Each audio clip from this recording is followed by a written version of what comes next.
সুপ্রিয় দর্শক সবাইকে স্বাগত জানাচ্ছি প্ল্যানেটারি হেলথ একাডেমিয়ার সুরক্ষায় প্রতিদিন অনুষ্ঠানে। আপনাদের সঙ্গে রয়েছি আমি ডাক্তার অমিতা হাসান। আমরা জানি বাংলাদেশে লিভারে যে রোগ রয়েছে তাতে আক্রান্ত হয়ে অনেকেই মৃত্যুবরণ করেন এবং আমরা একটি জায়গায় আমরা কিডনি ট্রান্সপ্লান্টের কথা অনেকটাই প্রচলিত, অনেকেই করে থাকেন, কিন্তু লিভার ট্রান্সপ্লান্টের ক্ষেত্রে কিন্তু আমরা অনেকটাই আসলে পিছিয়ে আছি এবং আমাদের জানারও অনেক অভাব রয়েছে। এবং যদি লিভার ট্রান্সপ্লান্ট করতে হয় অনেকেই দেশের বাইরে চলে যান, কিন্তু বাংলাদেশে অসংখ্য লিভারে আক্রান্ত বা রোগে আক্রান্ত বা লিভার সিরোসিসে আক্রান্ত বা লিভার ক্যান্সারে আক্রান্ত অনেক রোগী রয়েছেন যারা জীবনের সাথে ধুকে ধুকে যুদ্ধ করে এখনও হয়তো জীবিত আছেন, অনেকে হয়তো মৃত্যুর পথ গুনছেন। কিন্তু এই লিভার ট্রান্সপ্লান্টটি তাদের জীবনের আশার আলো দেখাতে পারে। কিভাবে বাংলাদেশের লিভার ট্রান্সপ্লান্টটি আসলে আরও সহজ করা যায় এবং বাংলাদেশের বর্তমান প্রেক্ষাপটটি কী, আমাদের জন্য সেটি কতখানি প্রযোজ্য এবং আমাদের আর্থিক এবং সামর্থ্যের মধ্যে সেটি কতখানি রয়েছে, এই সবগুলো বিষয় নিয়ে আমরা আজকে কথা বলতে চাই। এবং আমাদের সাথে কথা বলার জন্য স্টুডিওতে আজকে আমরা আমন্ত্রণ জানিয়েছি ডাক্তার রাজীব হাসানকে, যিনি consultant surgical gastroenterology, hepatobiliary and liver transplantation surgery এবং medical director KPG specialized hospital. Doctor Rajib, আপনাকে স্বাগত আমাদের অনুষ্ঠানে। ধন্যবাদ অমিত ভাই। আমরা আসলে যে কথাটি ভীষণ গুরুত্বপূর্ণ একটি আসলে কথা আমরা অনেকদিন পর আমরা আলোচনা করতে চাই এবং সেটি হচ্ছে লিভার ট্রান্সপ্লান্ট নিয়ে। বিশেষ করে লিভার ট্রান্সপ্লান্টের উপরে আপনি উচ্চতর প্রশিক্ষণ নিয়েছেন এবং সার্জিক্যাল বা গ্যাস্ট্রোন্টোলজিস যে সার্জিক্যাল ব্যাপারগুলো রয়েছে সেগুলোতে দীর্ঘদিন ধরে কাজ করছেন এবং কেবিজির মতো একটি স্পেশালাইজড হসপিটালে ডিরেক্টর হিসেবে কাজ করছেন। সো একটি ভীষণ বা একটা ভিশনারি বিষয় আপনার মধ্যে কাজ করে। আমি প্রথমেই জানতে চাই যে আসলে এই জায়গাটিতে আসলে কেন কাজ করার ইচ্ছে আপনার মনে আসলো, বিশেষ করে লিভার ট্রান্সপ্লান্টের বিষয়টি কেন আপনি ফোকাসে আনতে চাইলেন? প্রথমে ধন্যবাদ দিই আমাকে এখানে আমন্ত্রণ জানানোর জন্য। আসলে লিভার ট্রান্সপ্লান্টেশনটা এইটা খানিকটা সার্জিক্যাল এক্সিলেন্সের মতো। যে কোনো সাবজেক্টে আমরা যখন শুরু করি ক্যারিয়ার তখন শুরু করি খুব সিম্পলার সার্জারি দিয়ে। আস্তে আস্তে আমরা যখন বিষয়ের গভীরে যাই তখন আমরা চিন্তা করি যে আসলে কোন পর্যায়ে গিয়ে আমার ক্যারিয়ারটা যেতে পারে। তো সেইটার হিসেবে আমি যখন আসলে সার্জারি নিয়ে কাজ শুরু করি তখন একসময় লিভার সার্জারির উপর আগ্রহ হয় এবং লিভার সার্জারিরই এক্সট্রিম হচ্ছে এই লিভার ট্রান্সপ্লান্টেশন। আর আমাদের দেশে আমরা 20 বছর আগেও যখন আমরা মেডিকেল কলেজে স্টুডেন্ট ছিলাম, আমরা যখন সার্জারিতে ক্যারিয়ার করি, যখন মেডিসিনে আমাদের প্লেসমেন্ট থাকে, এই লিভারের যাদের সিরোসিস পেশেন্ট যারা আসে তাদেরকে কিন্তু আমরা ওইভাবেই আর কি মানে TLC, tender love and care দিয়ে বাসায় পাঠায় দেওয়া, তাদের আসলে কোনো চিকিৎসা নেই এইটা জেনেই কিন্তু আমরা স্টুডেন্ট লাইফ পার করছি। যার ফলে এদের এই রোগীগুলোর সংখ্যা কিন্তু নিদেন কম না বাংলাদেশে। আমরা 12-13 সালের একটা যেটা ন্যাশন ওয়াইড একটা স্ট্যাটিস্টিক্স হয়েছে 7টা মেডিকেল কলেজের উপরে, এখানে দেখা গেছে জায়গা ভেদে 37 to 64% ক্রনিক লিভার ডিজিজের পেশেন্ট, এবং এই ক্রনিক লিভার ডিজিজ পেশেন্টই তো একসময় সিরোটিক লিভার হয়। এই পেশেন্টগুলো এত লিভার ডিজিজের মধ্যে 64% যদি আমার সিএলডি পেশেন্ট হয়, সিরোসিস পেশেন্ট হয়, তাহলে সংখ্যাটা তো অনুমেয়। 18 কোটির মধ্যে কত পেশেন্ট এই রোগে আক্রান্ত, এবং তাদের জন্য আমরা আসলে কি অফার করছি? জাস্ট হচ্ছে মানে সিমটোমেটিক ট্রিটমেন্ট, উপসর্গ নিয়ে আসে, পেটে পানি আসে, পানিটা ফেলছি, ইনফেকশন না হয় ইনফেকশনের ওষুধ দিচ্ছি। ওগুলো তো আসলে উপসর্গের চিকিৎসা, যেমন জ্বরের চিকিৎসা। ইনফেকশনটা রয়েই গেছে ভিতরে, আমি জ্বরের চিকিৎসা করতেছি, ইনফেকশন যতক্ষণ বের না করবো ততক্ষণ কিন্তু তাদেরকে চিকিৎসা বলা যাবে না। তো এই সিরোসিসের চিকিৎসা আসলে লিভার ট্রান্সপ্লান্টেশন। এবং যখন আমি পোস্ট গ্রাজুয়েশন হয়, আমি যখন দেখলাম যে আসলে বাংলাদেশের সাবজেক্টগুলোর মধ্যে এইটা আসলে ওভাবে ডেভেলপ করেনি, তখনই মন থেকে একটা আসলে অন্য রকমের আর্জ ফিল করি যে যদি কিছু করা যায় তাহলে অন্ততপক্ষে কিছু মানুষকে তো হেল্প করার সুযোগ পাওয়া যাবে, এটি নতুন ধারা তৈরি করা যাবে। অসংখ্য ধন্যবাদ এই চমৎকার এই ইনসাইটটির জন্য। আমরা আসলে যদি জানতে চাই যে আসলে একটি মানুষের liver transplant extreme of excellence of surgery আপনি বলেছেন যেটি আসলে কখন প্রয়োজন হয় এবং কোন কোন রোগের ক্ষেত্রে আসলে লিভার ট্রান্সপ্লান্টেশনের দিকে পেশেন্ট এগিয়ে যায়, এবং সব রোগীর কি আসলে ট্রান্সপ্লান্টেশন পসিবল হয়? ট্রান্সপ্লান্ট হচ্ছে ব্যাপারটা হচ্ছে যে তার একজন রোগীর একটা লিভার আছে যেটা কাজ করছে না, একদম for what ever the reason. একটা সিম্পলার একটা মানুষের ফ্যাটি লিভার ছিল, সেটা আস্তে আস্তে ন্যাশ হলো, ন্যাশ হয়ে সেখান থেকে সিরোসিস ডেভেলপ করলো, এবং আলটিমেটলি কী হচ্ছে, লিভারটা কাজ করতেছে না। যতক্ষণ লিভার কাজ করে, কম্পেনসেট করে রাখতে পারে, ততক্ষণ পর্যন্ত কিন্তু তার ট্রান্সপ্লান্টের দরকার নেই, তার ওষুধ দিয়ে তাকে সাপোর্ট দিয়ে রাখা যায়। কিন্তু যখন ডিকম্পেনসেশন হয়ে গেল, কাজ আর করতে পারছে না, ফেইল হয়ে গেল liver for what ever reason, এটা ফ্যাটি লিভার থেকে ন্যাশ হয়ে হোক, এটা মেটাবলিক কোনো কারণে হোক, যে কোনো কারণেই যদি সিরোসিস ডেভেলপ করে, লিভারের কোনো কাজ হচ্ছে না, তখন হচ্ছে লিভারটাকে পরিবর্তন করার প্রয়োজন হয়। মানে লিভার ডিজিজ লিভারটাকে ফেলে দিয়ে নতুন একটা লিভার দেওয়া, যেটা ডোনার থেকে আসতে পারে, এবং ডোনার একজন লিভিং পারসন হইতে পারে অথবা একজন মৃত ব্যক্তি হতে পারে, মানে ব্রেন ডেড হতে পারে কেউ। সো এই সিরোসিস অফ লিভারের অনেক কারণ আছে। এটার মধ্যে যেমন যেমন বলছিলাম ফ্যাটি লিভারের এক্সট্রিম এন্ড, অ্যালকোহল হয়ে অনেক অ্যালকোহলিক লিভার হেপার, যদিও আমাদের দেশে এটা কম, তারপরেও আছে। এছাড়াও মেটাবলিক বিভিন্ন কারণ আছে, ভাইরাল ইনফেকশন আছে, যেমন হেপাটাইটিস বি আছে, আমাদের দেশে ভেরি এন্ডেমিক। হেপাটাইটিস বি ভাইরাসের সবাই সিরোসিস ডেভেলপ করে না, যারা ভালো মতো ট্রিটমেন্ট নিচ্ছেন, রেগুলার ফলো আপে আছেন, তাদের কিন্তু ধরে রাখা যায়। আর এছাড়া বাচ্চাদের হয়, বাচ্চাদের যেমন কারো কারো কনজেনিটাল প্রবলেম থাকে, মেটাবলিক যেটা ইনবর্ন এরর অফ মেটাবলিজম, যেমন ধরেন কারো উইলসনস ডিজিজ আছে, কারো হয়তো বিভিন্ন ধরনের অ্যামিনো অ্যাসিড, এগুলোর মেটাবলিজমের প্রবলেম আছে। আরেকটা পাওয়া যায় হচ্ছে বিলিয়ারি অ্যাট্রেসিয়া, যাদের বাইল ডাক্ট তৈরি হয় নাই, আচ্ছা, এদের কিন্তু একটা সিরোসিস ডেভেলপ করেছে এই বাচ্চাগুলোর, তো তাদেরও ট্রান্সপ্লান্টেশন কিন্তু তাদের জন্য treatment. And liver transplant is a life saving curative treatment. বাকি যা আছে অন্য অপারেশন, ওষুধ, এগুলো কিন্তু উপসর্গের চিকিৎসা। একেবারে লিভার ট্রান্সপ্লান্টটা এটা আগে ছিল, ধরেন 20 বছর আগে যদি আমরা বলি, বা এই শতাব্দীর শুরুতে আর কি, তখন ছিল হচ্ছে একটা এক্সপেরিমেন্টাল ট্রিটমেন্ট, আর এখন কিন্তু এটা গোল্ড স্ট্যান্ডার্ড ট্রিটমেন্ট, এটাই ট্রিটমেন্ট। সো এটা আসলে আমি বলবো যে অতি প্রয়োজনীয় একটা অধ্যায় চিকিৎসা শাস্ত্র, যে মানে এটাকে আর উপেক্ষা করার উপায় নেই, এটি একেবারেই গুরুত্বপূর্ণ একটি জায়গা। আমরা যদি আসলে একটু চিন্তা করি যে আমাদের জীবনধারার যে লাইফস্টাইল, মানে আপনি একটি কথা বললেন যে ফ্যাটি লিভার একটি এখন বর্তমানে খুব বড় ধরনের, আমরা বলবো যে একটা ইমার্জিং প্রবলেম, যে অনেকেরই যাদেরই আল্ট্রাসাউন্ড করা হচ্ছে তাদেরই গ্রেড 1 গ্রেড 2 ফ্যাটি লিভার পাওয়া যাচ্ছে। এর পেছনে আসলে কারণটি কি, এবং ফ্যাটি লিভার কতখানি লিভার সিরোসিসের পিছনে কারণ হতে পারে? এই মুহূর্তে fatty liver one of the major cause of liver cirrhosis. আমরা আগে থেকেই ক্রিপ্টোজেনিক সিরোসিস বলে একটা কথা ছিল, মানে যেই সিরোসিসের কোনো কারণ খুঁজে পাওয়া যেত না, আমরা আগে জানতাম না। এখন যেহেতু আসলে রিসার্চ অনেকভাবে বাড়ছে, সেই হিসেবে এখন আমরা জানি যে লিভারে ফ্যাট জমে জমে একটা সময় ফাইব্রোসিস হয়।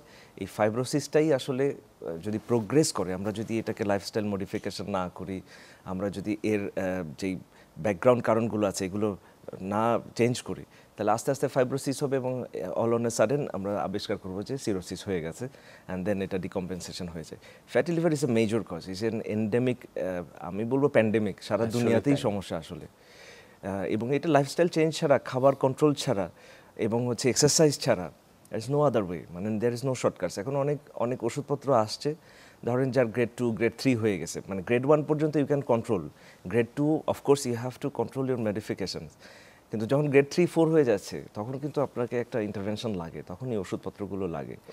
তার সাথে ধরেন ডায়াবেটিস যারা আছে, ডায়াবেটিস তো itself is a cause for fatty liver, মানে আপনার সবই ডায়াবেটিস কন্ট্রোলে আছে, আপনি খাবার কন্ট্রোল করছেন, এক্সারসাইজ কন্ট্রোল করছেন, কিন্তু আপনার ভেতরে যে মেটাবলিজম, এটারই একটা প্রোডাক্ট হিসেবে ফ্যাটি লিভার হয়ে যায়।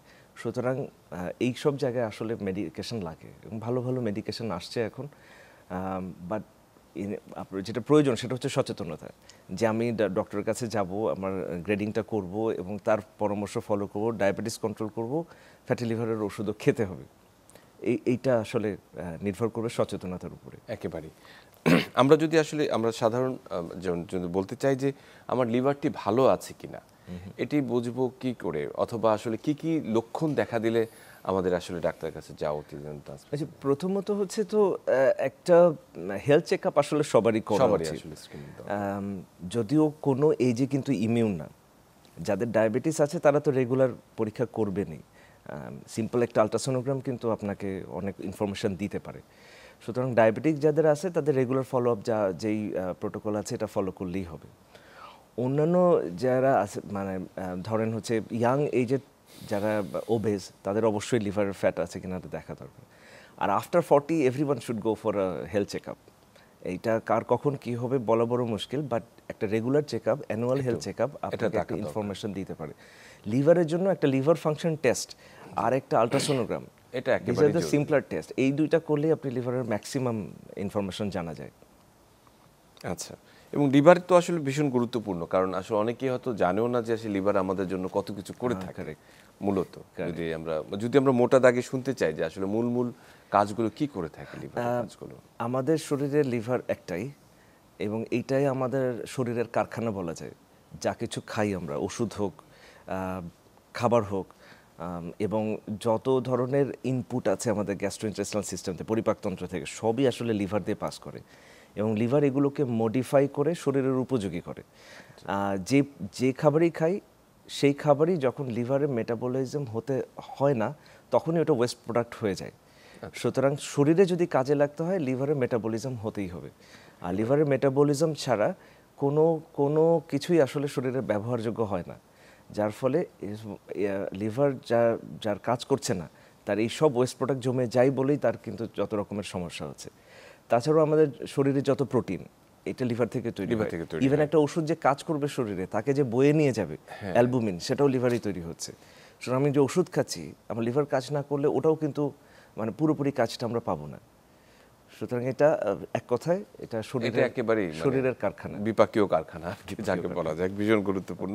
এবং একটি কথা বলেছেন যে লিভার কিন্তু একটি, যে এর কোনো কিন্তু অল্টারনেটিভ স্পেয়ার নেই। আচ্ছা, আমরা আসলে যদি লিভার ট্রান্সপ্লান্টের মূল বিষয়টি, আপনি লিভার ট্রান্সপ্লান্টের উপরে উচ্চতর প্রশিক্ষণ গ্রহণ করেছেন দেশের বাইরে, বর্তমান বিশ্বে আমরা তার আগে জানতে চাই, ট্রান্সপ্লান্টে যাওয়ার আগে, যে আমাদের প্রেক্ষাপটটি কি, মানে বাংলাদেশের লিভার ট্রান্সপ্লান্টের বর্তমান অবস্থাটি কি, অথবা আমরা আসলে কতদূর এগিয়েছি এই জায়গাটিতে। বাংলাদেশে 2003-04 থেকে লিভার ট্রান্সপ্লান্টেশনের একটা পরিকল্পনা নিয়ে কাজ চলতেছে। আমাদের professor Mohammad Ali sir, professor Zulfiqar Rahman sir, ওনারা কিন্তু শুরু করেছিলেন, পায়োনিয়ার হিসেবে শুরু করেছিলেন। লিভারের সার্জারির কনসেপ্টটাও স্যারদের হাত ধরেই আমাদের দেশে আসছে, কিন্তু কোনো একভাবে আসলে যে এই ট্রান্সপ্লান্টেশন প্রক্রিয়াটা শুরু হয়নি, মানে একটা স্ট্যাবলিশড প্রোগ্রাম হিসেবে শুরু হয়নি। স্টিল এটাও খুব আইসোলেটেডভাবে একটা দুইটা জায়গায় হচ্ছে না, মানে একটা সাস্টেনেবল প্রোগ্রাম হিসেবে এখনও চালু হয় নাই। রোগীর সংখ্যা কিন্তু বাড়ছে, এই রোগীর অনেক চলে যাচ্ছে দেশের বাইরে, মোস্টলি ইন্ডিয়াতেই যাচ্ছে। ইন্ডিয়াতে ওনাদের 100-র বেশি ট্রান্সপ্লান্টেশন সেন্টার আছে, যেখানে আমাদের যদি বলেন যে ট্রান্সপ্লান্টেশন সেন্টার কোনটা, আমরা কিন্তু কনফিডেন্টলি বলতে পারছি না কোনটা। যদিও আমাদের বঙ্গবন্ধু মেডিকেল ইউনিভার্সিটিতে এটা শুরু হয়েছে, 2টো কেস হয়েছে অলরেডি, এবং ভালোই আছে পেশেন্টগুলো। আমি বলছি যে অপরচুনিটি আছে, ইনফ্রাস্ট্রাকচার আছে, সাস্টেনেবল প্রোগ্রাম হিসেবে রান করার এখন পর্যন্ত হিসেবে। আর গভর্নমেন্ট সেক্টরের পাশাপাশি প্রাইভেট সেক্টরগুলো কিন্তু আসলে চেষ্টা করছে, সবাই চেষ্টা করছে। ইন্ডিয়াতে যদি আপনি দেখেন, ওখানেও কিন্তু government sector active, of course active, but more successful and more active কিন্তু প্রাইভেট সেক্টর। মূল বিষয়টা হচ্ছে ডেডিকেশন, যে টিমটা কাজ করবে লিভার ট্রান্সপ্লান্টেশনের, তাদের আসলে ওই 24 ঘন্টা লিভার ট্রান্সপ্লান্ট নিয়েই কাজ করতে হবে। হেপাটোবিলিয়ারি সার্জারি এটা একটা পার্ট, মানে এই লিভারের সার্জারির একটা পার্ট। লিভার সার্জনরাই ওখানে যাবেন, জেনারেল সার্জনরাও যাবেন, কিন্তু তাদের কাজ করতে হবে ট্রান্সপ্লান্ট নিয়ে একেবারে, খুবই মানে একদম হাইলি ডেডিকেটেড হতে হবে ওই জায়গাটিতে। আমরা যদি আসলে তার আগে যাওয়ার আগে আমাদের ইনফ্রাস্ট্রাকচারের কথা যদি চিন্তা করি, আপনি সেন্টারের কথা বললেন যে একেবারে সাস্টেনেবল সেন্টারগুলো কিন্তু এখন ওইভাবে তৈরি হয়নি। একটি স্ট্যান্ডার্ড সেন্টারের জন্য আসলে কি ধরনের আমাদের মানে কাঠামোগত সাপোর্ট থাকা দরকার বা ইনফ্রাস্ট্রাকচার থাকা দরকার? ওয়েল, যেখানেই লিভার সার্জারি পসিবল সেখানেই আসলে ট্রান্সপ্লান্টেশন পসিবল। আর এইখানে ইনফ্রাস্ট্রাকচার অফকোর্স দরকার, এটার কোনো কমতি বলছি না, কিন্তু সবচেয়ে বেশি দরকার আসলে স্টাফ, ম্যান পাওয়ার। একজন সার্জন, অ্যানাস্থেসিওলজিস্ট, ট্রান্সপ্লান্ট হেপাটোলজিস্ট, এবং infectious disease specialist, transfusion medicine, এই কতগুলো সাবজেক্ট আসলে একেবারেই অপরিহার্য। এনারা একসাথে কাজ না করলে কোনো ট্রান্সপ্লান্টেশন প্রোগ্রাম হওয়া পসিবল না। কিডনি ট্রান্সপ্লান্টের সাথে এটার একটা বড় তফাৎ হচ্ছে যে লিভার যেহেতু এই পেশেন্টগুলো হিমোডাইনামিক, মানে তার শরীরের যেই ফিজিওলজি এটা অনেকটা চেঞ্জ হয়ে যায়, যদিও কিডনিতেও চেঞ্জ হয়, কিন্তু কিডনিতে একটা সাপোর্ট থাকে, তাকে ডায়ালিসিস দিয়ে মোটামুটি একটা সময় কেনা যায়। লিভারে যেটা সমস্যা হচ্ছে যে ডায়ালিসিসের কোনো সিস্টেম নেই, ওয়েস্ট প্রোডাক্টগুলো আমার শরীরে জমছেই, তার মানে তারা একটু রিস্কি পেশেন্ট থাকে। এই কারণে একটা মাল্টিডিসিপ্লিনারি টিমের অ্যাপ্রোচ দরকার পড়ে। এই পেশেন্টগুলোর যে সার্জারির যেই ইনস্ট্রুমেন্ট ইকুইপমেন্ট এগুলোতে কিছু ভেরিয়েশন আছে। কিডনি ট্রান্সপ্লান্টে অত বেশি ইকুইপমেন্ট সাপোর্টের প্রয়োজন পড়ে না, এখানে কিছু পড়ে, তবে খুব যে বেশি তা কিছু না। আমি যে 1 বছর রেলা হসপিটালে ছিলাম চেন্নাইয়ের, এখানে দে আর ডুইং ভেরি সিম্পলি। খুব দামি ইনস্ট্রুমেন্ট বলতে একটা কুশা মেশিন আছে, একটা এপিসি আছে, এবং হচ্ছে বাকিটা ডায়াথার্মি মেশিন দিয়ে হয়, কোনো মানে আলাদা কোনো গেজেটের প্রয়োজন হয় না। আর যেটা স্পেশালিটি আমি বলবো সেটা হচ্ছে লিভার ট্রান্সপ্লান্ট আইসিইউ। ওখানে যে টিমটা কাজ করে তারা শুধু ওখানেই কাজ করে, এবং ওই 24 ঘন্টা এই ট্রান্সপ্লান্টের পেশেন্ট নিয়ে আছে, এবং সমস্যা তৈরি করে না, প্রোঅ্যাক্টিভলি একটা পেশেন্টের কি হতে পারে চিন্তা করে তাকে আগেই আসলে ওই জায়গাটা হতে না দেওয়া, এটাই হচ্ছে মোটো। এই প্রোঅ্যাক্টিভনেস থাকলে liver transplant ICU is not a difficult thing. এর থেকে আমি বলবো আমাদের দেশেরও জটিল কাজ হচ্ছে, হার্টের সার্জারি হচ্ছে, এখানে হার্ট বন্ধ করে সার্জারি হচ্ছে, এখানে তোমার হার্ট চালু আছে, আমরা we R already in safe. Right, এটি খুবই দারুণ বলেছে। এবং এই যে ডেডিকেশনের যে জায়গাটি বললেন যে একটা লিভার ট্রান্সপ্লান্ট ইউনিট বা সিসিউ যেটা বা আইসিইউ যেটি দরকার, সেটির জন্য একদম ডেডিকেটেড ম্যান পাওয়ার দরকার, এবং এই ম্যান পাওয়ার বিষয় নিয়ে আমরা একটু আপনার সাথে কথা বলবো, তবে তার আগে একটা ছোট্ট বিরতি নিয়ে নিয়েছি। সুপ্রিয় দর্শক, আজকে আমরা বাংলাদেশে লিভার ট্রান্সপ্লান্টের যে প্রেক্ষাপট এবং সম্ভাবনা নিয়ে কথা বলছি, সঙ্গেই থাকুন, ফিরে আসছি একটু পর।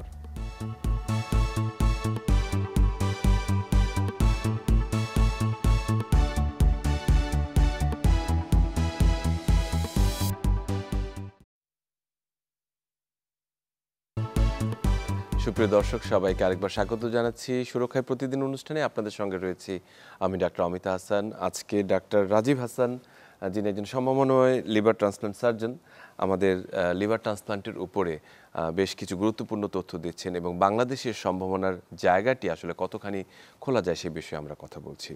ডাক্তার রাজীব, আপনাকে আরেকবার স্বাগত আমাদের অনুষ্ঠানে। ধন্যবাদ। যে বিষয়টি নিয়ে আমরা আসলে ছিলাম যে ইনফ্রাস্ট্রাকচার আসলে এটি সম্ভব, আমরা যদি প্রাইভেট সেক্টরের কথা চিন্তা করি, অথবা প্রাইভেট পাবলিক সেক্টর একসাথে করে কোলাবোরেট করে চিন্তা, বা গভর্নমেন্ট সেক্টরে নিশ্চয়ই এখানে আসলে কাজ করার সুযোগ রয়েছে।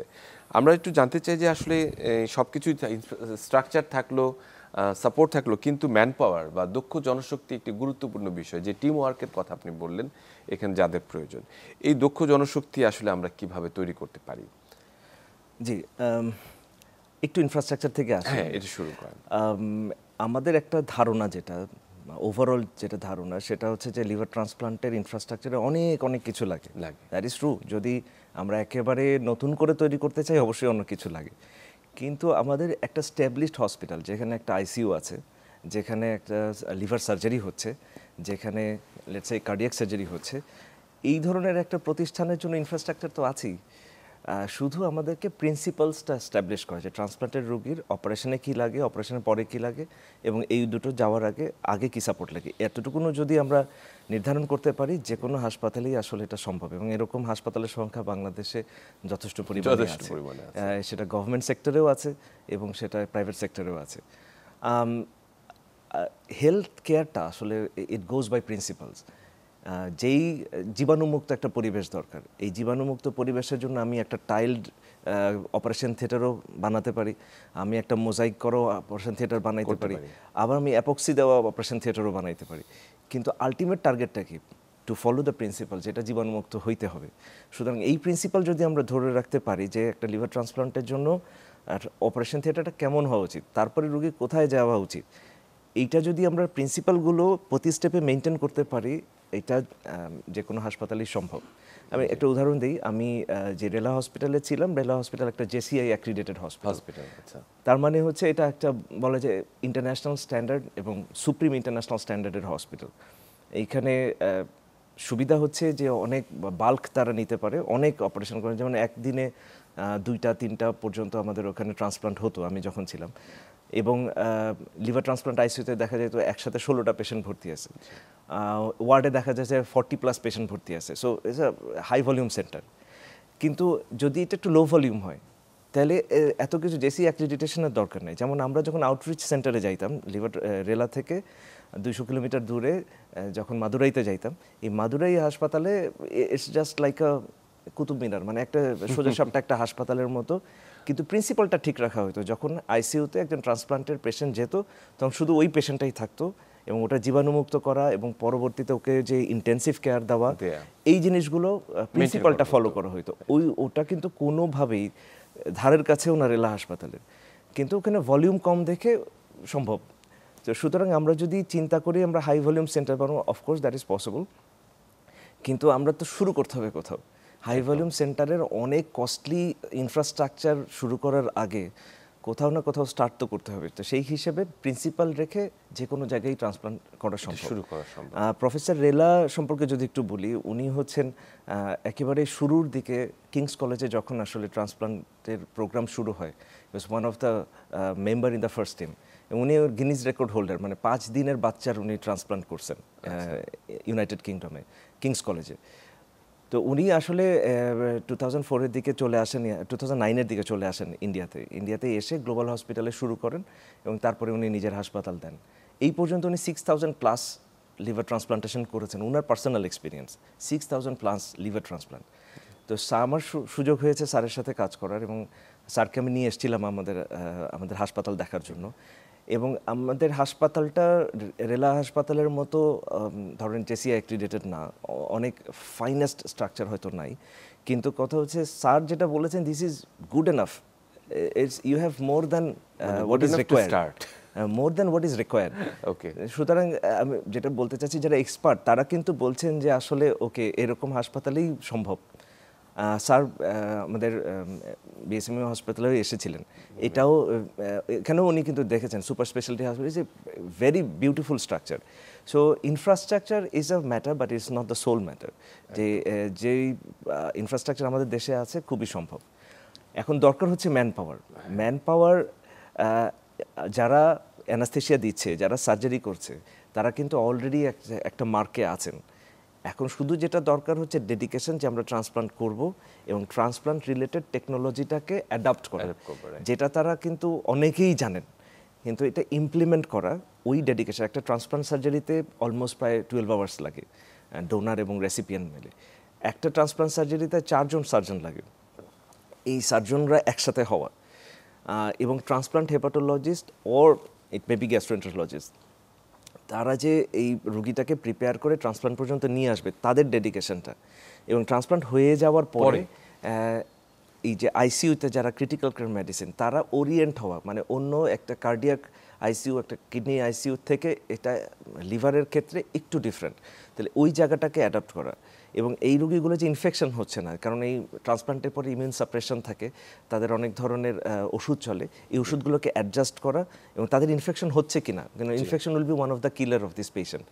এই জন্য ইনফেকশাস ডিজিজ স্পেশালিস্ট রাখা হাসপাতালে।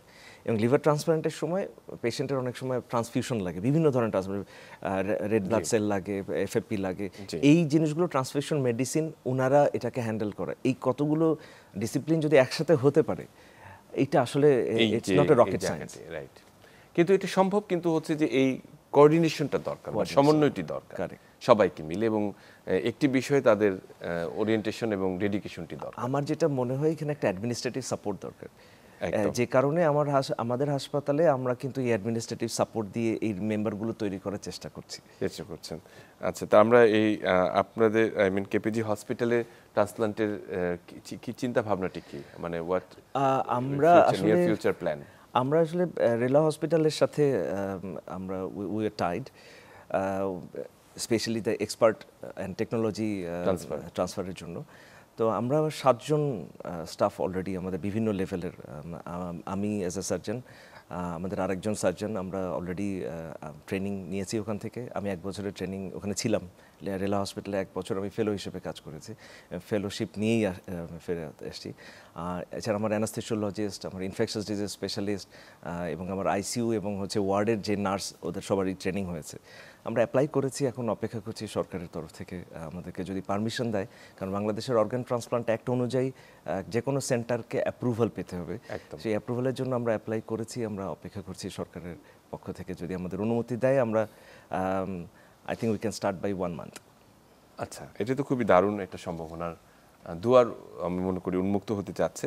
আমরা ট্রান্সপ্লান্টে আসলে যাওয়ার আগে একটু মূল বিষয়টি জানতে চাই। অনেকেই আসলে সাধারণভাবে জানতে চায় যে কিডনি ট্রান্সপ্লান্টের বিষয়ে অনেকেই জানে যে একজনের কিডনি দুটো থেকে একটি নিয়ে তার মধ্যে সেখানে লাগিয়ে দেয়া নিচে দিয়ে, কিন্তু লিভারের ক্ষেত্রে আসলে কি হয়, যেহেতু উভয়ের তো একটি করে লিভার থাকে, সেখানে তার লিভারটি নিলে তো তারও চলা কঠিন। সেখানে আপনার কত পার্সেন্ট সেখান থেকে কেটে নিয়ে রিপ্লেস করেন, বা প্রসিডিউরটি যদি একটু আমাদেরকে বলতেন। ওকে, লিভার ট্রান্সপ্লান্ট, লিভার একটা অ্যামেজিং অর্গান, এটা আসলে স্রষ্টার একটা উপহার বলবো। কিডনিতে যেমন একটা চলেই যাচ্ছে, হ্যাঁ, কিন্তু লিভারে আসলে যতটুকুনি আমরা নিচ্ছি সেটুকুন আবার তৈরি হয়ে যায়। একজন সুস্থ মানুষের ক্ষেত্রে 6 সপ্তাহের মধ্যে লিভারটা আবার 100% হয়ে যায়। যতটুকুনি আমরা কাটি ওটা আবার রিজেনারেশন হয়ে, এবং লিভারের regeneration capacity is amazing. Only 6 weeks, যদি যাদের স্লো হয় তাদের 8 উইকস, কিন্তু এটা আগের মতোই একেবারেই আগের মতো হয়ে যায়। সুতরাং যদিও একটা বড় পার্ট আমরা নিচ্ছি। আচ্ছা, এখানে আরেকটু পিছন থেকে আসি, যে ট্রান্সপ্লান্ট যার ট্রান্সপ্লান্ট প্রয়োজন, মানে যার লিভারটা প্রতিস্থাপন প্রয়োজন, তার পুরো লিভারটাকেই আসলে ফেলে দিয়ে নতুন একটা আমরা লিভার দিচ্ছি। এখন প্রথমে যেভাবে শুরু হয়েছিল, এটা হচ্ছে যে ডিসিজ ডোনার, মানে একজন মৃত ব্যক্তি, ব্রেইন ডেড, যার ব্রেইন আর কাজ করছে না, এমন ক্রাইটেরিয়া আছে। এই ব্রেইন ডেড রোগী, ওনার যেহেতু মারা গেছেন, declared as a I mean expired already, এভাবেই আসলে ডিক্লেয়ার করা হয়ে গেছে, এমন রোগীর পুরো লিভারটাকে নিয়ে এসে রেসিপিয়েন্টের পুরো লিভারটা ফেলে দিয়ে ওখানে একটা লিভার বসায় দেন, পুরো লিভারটাই চলে আসতেছে। কিন্তু দেখা গেলো এইভাবে আসলে কয়জন ব্রেন ডেড রোগী পাওয়া যাবে, তার থেকে চাহিদা অনেক বেশি। সুতরাং তখন এটা শুরু হলো যে আচ্ছা, লিভিং ডোনার থেকে নেওয়া যায় কিনা, এবং দেখা গেল সেফলি একজন ডোনারের কাছ থেকে 60% পর্যন্ত লিভার নিয়ে যাওয়া যায়। আচ্ছা, এবং ওই যে 60% নিয়ে যাওয়া হলো, সেই 60% আবার 6 থেকে 8 সপ্তাহের মধ্যে আবার, তার মানে আসলে কিন্তু যে ডোনেট করছে সে কিছু হারায়নি। একটা স্কার মার্ক ছাড়া তার আর কোনো লাইফে পরিবর্তন হয় না, বা তার জীবনধারারও তেমন কোনো পরিবর্তন হয় না। এইটি আসলে একটি খুব বড় ধরনের আসলে কনসেপ্ট, যেটি আর রং কনসেপ্ট, যেটি মাত্র কাজ করে ডোনেট করার ক্ষেত্রে আর কি। হ্যাঁ, এখানে আরেকটা কথা বলি, সেটা হচ্ছে অ্যাডাল্ট, যারা অ্যাডাল্ট টু অ্যাডাল্ট ট্রান্সফার, মানে একজন অ্যাডাল্ট আর একজন অ্যাডাল্টকে দিচ্ছে, সেই ক্ষেত্রে আমরা রাইট লোব, লিভার যদিও একটা অঙ্গ, কিন্তু এটার ভেসেল বিলিয়ারি, মানে ভাস্কুলোবিলিয়ারি অ্যানাটমি অনুযায়ী এটা দুইটা ভাগ, একটা রাইট লোব, একটা লেফট লোব। এই রাইট লোবটা আমরা দিয়ে দিতে পারি অ্যাডাল্ট টু অ্যাডাল্টের জন্য, এইটা 60%। কিন্তু অনেক সময় বাচ্চাদের শুধু লেফট লোবটুকু দেওয়া যায়, লেফট ল্যাটারাল সেগমেন্ট বলি, মানে পুরো লেফট লোব না, তারও একটা সেগমেন্ট, এই সেগমেন্টটুকু আমরা দিতে পারি বাচ্চাকে। একটা ছোট বাচ্চার জন্য, যার বয়স কিনা 2 বছর, 3 বছর, 5 বছর, 7 বছর, up to let's say 14 years, 16 years, এই লেফট লোবই ইজ এনাফ। এই লেফট লোব ফেলে দেওয়া, এটা পেশেন্টের কোনো রকমেরই কোনো প্রভাব ফেলবে না, কোনো প্রভাবই ফেলে না। ডাক্তার রাজীব, আমরা আরেকটি প্রসঙ্গে আসতে চাই, সেটি হচ্ছে যে আইনগত যে ব্যাপারটি রয়েছে, বিশেষ করে অর্গান ট্রান্সপ্লান্ট অ্যাক্ট এবং যে এথিক্যাল কমিটির, সেখানে অনেক সময় ট্রান্সপ্লান্ট বা যারা করতে চায় ডোনারদের জন্য এটি ভীষণ কঠিন হয়ে যায়, বা ডোনার খুঁজে পাওয়া যায় না, বা কাছের আত্মীয় স্বজন অনেক সময় আসলে দিতে অনাগ্রহ বোধ করে। এক্ষেত্রে আসলে আমাদের ট্রান্সপ্লান্টের ভবিষ্যৎটি কি, মানে কতখানি আসলে এটাকে কঠিন হয়ে যায় আসলে?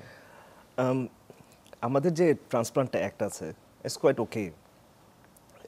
98 সালে যেটা হয়েছে, 18 সালে এটা কিছুটা পরিমার্জনা করে এটার এক্সপানশন করা হয়েছে। আচ্ছা, যেই ডোনার পুলটাকে আরো বাড়ানো হয়েছে। আগে যেমন হচ্ছে একদম ফার্স্ট ডিগ্রি রিলেটিভ দিতে পারতো, এখন একটু এক্সপান্ড করা হয়েছে, কাজিনও দিতে পারে। আচ্ছা, সুতরাং ডোনার পুল এক্সটেন্ড করা হয়েছে। যেটা দরকার হচ্ছে সচেতনতা, একদম, যে ট্রান্সপ্লান্ট করলেও ডোনার ভালো থাকবেন, এই জায়গাটিতে আসলে আমাদেরকে আসলে বলতে হবে। আরেকটা হচ্ছে ডিসিজ ডোনার, যে মানে ডিবিডি, মানে ব্রেইন ডেড পেশেন্ট, হ্যাঁ, যারা রয়েছেন, ওনাদেরকে আসলে পুল বাড়াইতে হবে। এই জায়গাটি আমরা আসলে আসবো। তবে তার আগে একটি বিষয় নিয়ে জানতে চাই, সেটি হচ্ছে যে অর্গান ট্রান্সপ্লান্ট অ্যাক্ট যেটি রয়েছে, এবং ডোনারদের জন্য একটি মিসকনসেপ্ট রয়েছে যে আসলে তারা কত সহজে কাকে কাকে লিভার ট্রান্সপ্লান্ট করতে পারবে আত্মীয় স্বজন বা এর বাইরে? অনেকেই আসলে ডোনার খুঁজে পান না, লিভার ট্রান্সপ্লান্ট করার মতো তাদের সামর্থ্য রয়েছে। এই জায়গাটিতে আসলে আমরা কতখানি সহজ হতে পারি, বা বাংলাদেশের এই আইনগত আসলে ভিত্তিটি এখন কোথায় আছে? আচ্ছা, আমাদের বর্তমান যে আইন, যেটা 98 সালে তৈরি হয়েছিল এবং 18 সালে এটাকে অ্যামেন্ড করা হয়েছে, জি এইটাতে ডোনার পুল এক্সটেন্ড করা হয়েছে অনেক। জি আগে যেমন একেবারে ফার্স্ট ডিগ্রি রিলেটিভে বাবা মা স্ত্রী ওরা দিতে পারতেন, এখন আসলে কাজিন Cousin পর্যন্ত পুলও দিতে পারেন, right. Even grand parents grandson maternal এবং প্যাটার্নাল বুথ সাইডে এটা আমরা শুনেছি। সহজ করা হয়েছে আগে থেকে। আচ্ছা। Transplant act is quite okay, মানে যা আছে আমরা খুব ভালোভাবেই শুরু করতে পারি। শুরু করলে চলতি পথে কোনো অ্যামেন্ডমেন্ট লাগলে সেটি আসলে পরবর্তীতে করা যাবে। এটি একটি খুব গুরুত্বপূর্ণ বিষয়। এবং আরেকটি বিষয় আমরা একটু জানা থাকা দরকার, সেটি হচ্ছে খরচের বিষয়টি, বিশেষ করে ফিনান্সিয়াল যে ব্যাকআপটি দরকার বা ক্যাপাসিটি দরকার। একেবারে সরকারি পর্যায়ে না হলে তো সাধারণ মানুষের পক্ষে অ্যাক্সেস করা কঠিন। যে বেসরকারি পর্যায়ে সেটি যদি তাদের সহনীয় বা তাদের সীমার মধ্যে হয় তাহলে করতে পারবেন। কিন্তু যারা বিদেশে যে করছেন তাদের তো অনেক টাকা খরচ হচ্ছে, সেটি যদি দেশে করা যায় তাহলে কি টাকা সাশ্রয় হতে পারে কিনা এবং দেশ লাভবান হতে পারে কিনা? অবশ্যই অবশ্যই। এইখানে ট্রান্সপ্লান্ট তো শুধু একটা খরচ না, সামগ্রিক আয়োজন, right? ধরেন একটা রেসিপিয়েন্টের, আমরা রেলাতে যখন কাজ করেছি 14 ব্যাগ ব্লাড আমরা রেডি রাখতাম, একদমই পুরোপুরি। এই 14 জন ডোনার খুঁজে বের করা বিদেশে গিয়ে, এটাও তো একটা বিরাট ব্যাপার।